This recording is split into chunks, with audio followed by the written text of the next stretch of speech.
Hi. Rahu Ketu பெயர்ச்சின்னா நமக்கு ஒரு அச்சம் வரும். இந்த மாதிரி அச்சத்தை கொடுக்கறதுக்கு இந்த வருடம் 2026 டிசம்பர் மாதம் 5ஆம் தேதி ராகுவும் கேதுவும் பெயர்ச்சி ஆக போறாங்க. கும்பத்தில் இருக்கிற ராகு மகரத்துக்கும் சிம்மத்தில் இருக்கிற ராகு கடகத்துக்கும் பெயர்ச்சி ஆகிறாரு.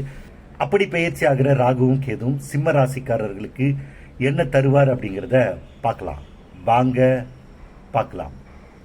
சிம்ம ராசிக்கு 6ஆம் இடத்துக்கு வர ராகு, 6ஆம் இடங்கிறது வேலை, கடன், நோய், வம்பு, வழக்கு இதெல்லாம் 6ஆம் இடத்தை வச்சு தான் பொதுவாக சொல்லுவோம்.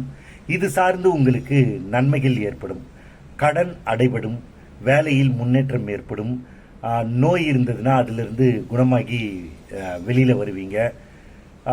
நிறைய பொருளாதார மாற்றம் இந்த காலகட்டத்தில் உங்களுக்கு ஏற்படும். தொழிலையும் சரி வேலையிலையும் சரி உங்களுக்கு ஒரு நல்ல முன்னேற்றம் கிடைக்கும். பொருளாதார ரீதியாக நீங்கள் முன்னேறத்துக்கு என்ன மாதிரியான வழிகள் எல்லாம் இருக்கோ அதெல்லாம் உங்களுக்கு நடக்கும். 6ஆம் இடம் எதிரியையும் குறிக்கும். எதிரிகள் உங்களுடைய கட்டுக்குள் அடங்குவார்கள். எதிரிகள் உங்களை பார்த்து பயப்படுவாங்க. அதனால நீங்கள் அடித்து தூள் கலப்புங்க, கவலையே படாதீங்க.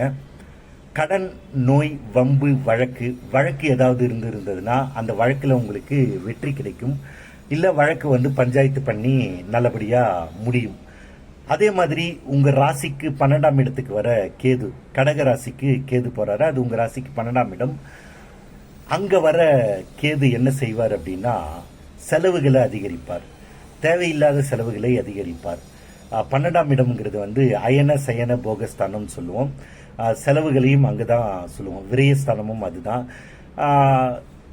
பயணம் அதிகமாகும், வெளிநாடு பயணம் ஏற்படும், போகத்துக்காக பயணம் ஏற்படும், ஆடம்பரத்துக்காகவும் படோடவத்துக்காகவும் பயணங்கள் ஏற்படும். அதுக்கான செலவுகளும் ஏற்படும். செலவுகளை குறைச்சிங்கன்னா சந்தோஷம் அதிகரிக்கும். மொத்தத்தில் சிம்ம ராசிக்காரர்களுக்கு வேலையில் முன்னேற்றத்தையும் பணவரவையும் அதே சமயத்தில் தேவையில்லாத செலவுகளையும் கொடுக்கக்கூடிய ராகு கேது பெயர்ச்சியாவே இது இருக்கும். ராகு கேது பெயர்ச்சி டிசம்பர் மாதம் நடக்குது. அடுத்த ஒரு 6 மாதத்துக்கு உங்கள் ராசிக்கு அஷ்டம சனி நடக்கிறதுனால உங்களுக்கு கொஞ்சம் கஷ்டங்கள் இருந்து கொண்டு தான் இருக்கும். அது முடிஞ்ச பிறகு உங்களுக்கு நன்மைகள் அதிகரிக்கும். வணக்கம்.